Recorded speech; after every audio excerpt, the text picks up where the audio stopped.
I hope I'm not rambling on too much so I can keep it short, but no promises there.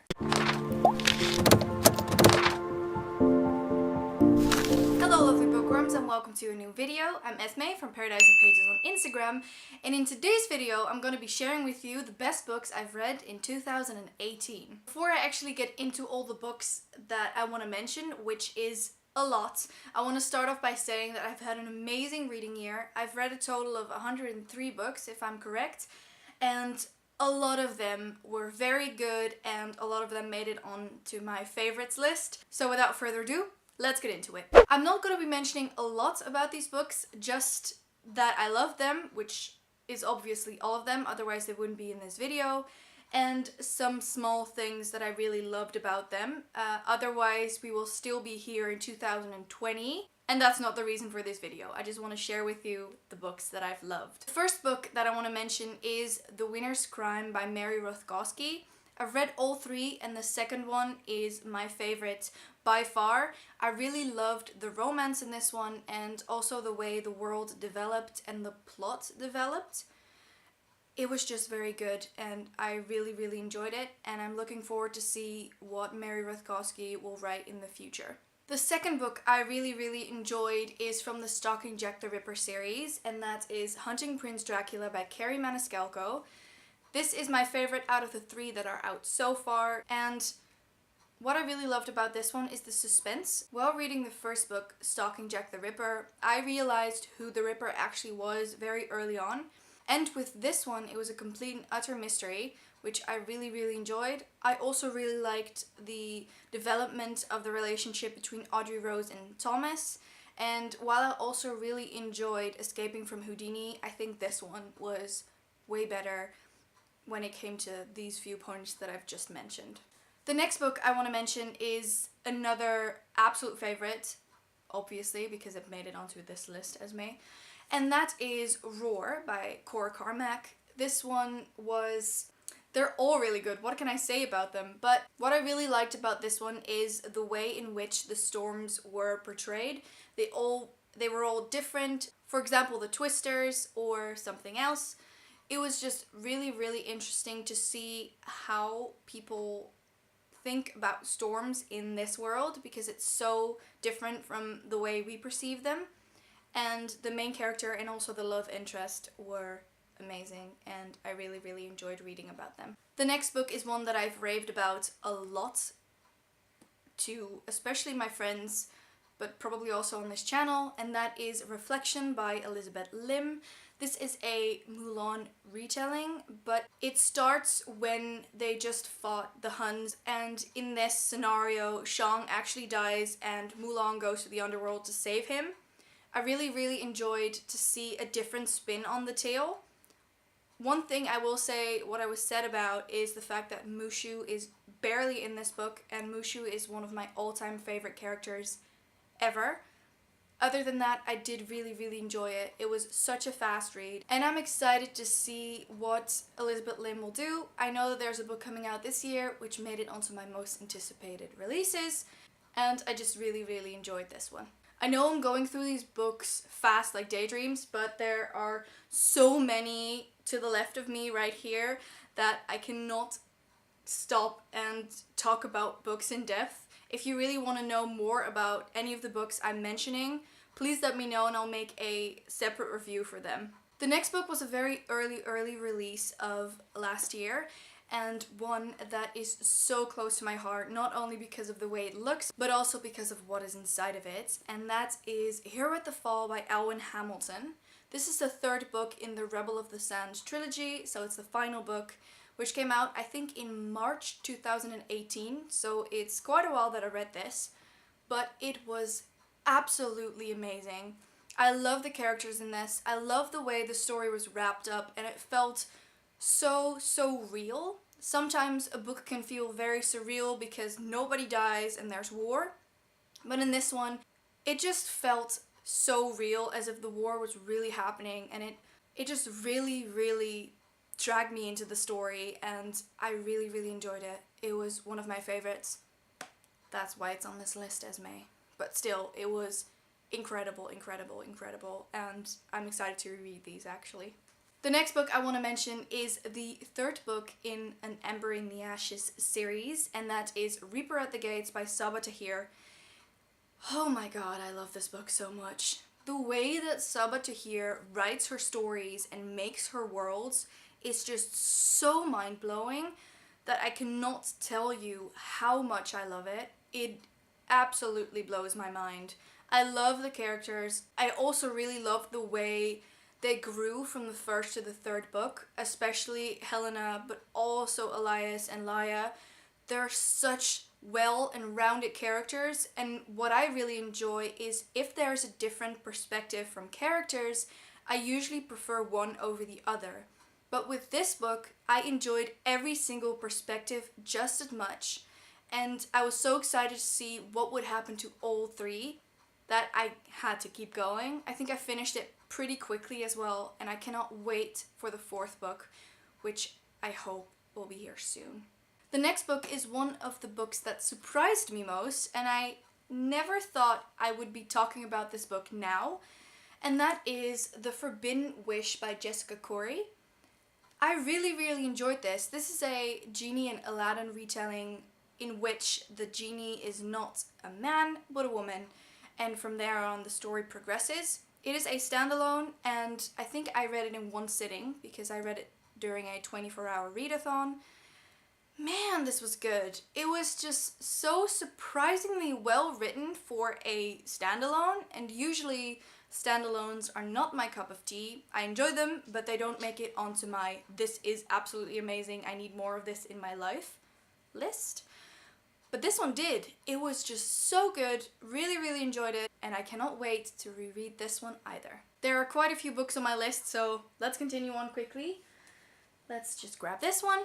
The next book that I am talking about is not just this book, but also the second book in this duology, and I think when you see it, you know I love it because I've mentioned it way too much, and that is Even the Darkest Stars by Heather Fawcett. I absolutely loved this book. I really loved the vibe of this one. It was so magical. Also really loved the characters. Gamzin and River will forever be in my heart. And one of my absolute favorite things in this book is that one of the animals in here is actually a fox, Ragtooth. Ragtooth is adorable. He is amazing. And this one, but also All the Wandering Lights, definitely made it onto my favorite lists of all time. The next book I'm mentioning is an absolute brick when it comes to its size, but it is amazing, and that is The Beauty of Darkness by Mary E. Pearson. I also wanted to put The Heart of Betrayal on there, but considering it's just as aesthetically next to my head as it would be in my hand, I decided to pick this one. I read The Heart of Betrayal and The Beauty of Darkness in 2018, and at the end of 2017 I've read The Kiss of Deception, but all three of them are absolutely amazing, and The Heart of Betrayal and The Beauty of Darkness are definitely favorites that I've read in 2018. The way this book is wrapped up, or the series is wrapped up, is amazing. The characters are so well rounded and grew so much from the first to the last book. The way Mary E. Pearson makes her worlds, her world building, is absolutely incredible. And I'm so excited because right now I'm reading Dance of Thieves, which is also in the Remnant Chronicles universe. I just love these so much, and I cannot tell you how much. I will forever be raving about these, and hopefully I have time to reread them soon, but considering it's this big, I'm afraid I won't. I think I only have 4 more books, if I'm not forgetting anything. I might though. Well, wait, no. There's 5 more. I'll start with the one that I don't have here because I don't have a physical copy of this. And those are Scythe and Thunderhead by Neil Shusterman. I really enjoyed this. The way this book is shaped is so different to everything I've ever read. This idea of a scythedom, because there are too many people and the overpopulation is a problem, is just such an interesting concept that I am just very excited to see what will happen in the third book, The Toll. I hope it will be here this year. I know I mentioned it in my most anticipated reads, but I'm just scared that it won't be here this year. If so, I'll see it soon enough, but it was amazing anyway. And I loved it. Absolutely loved these two, and I'm excited for the third one. There's 4 more books, so let's continue on. I hope I'm not rambling on too much so I can keep it short, but no promises there.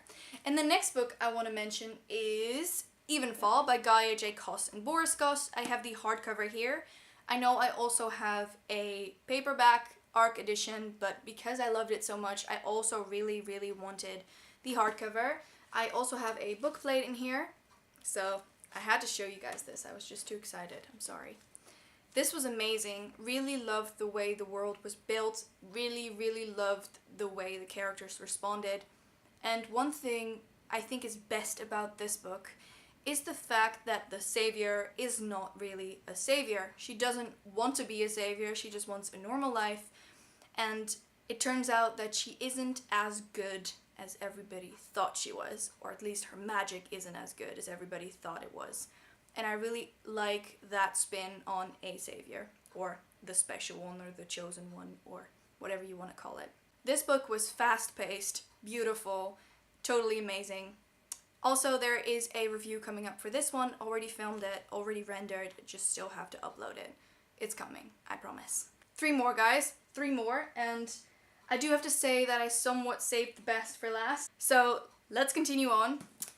The one I'm mentioning now, you can probably see it already, can't you? Well, I'll just hold it up. And that is Legendary by Stephanie Garber.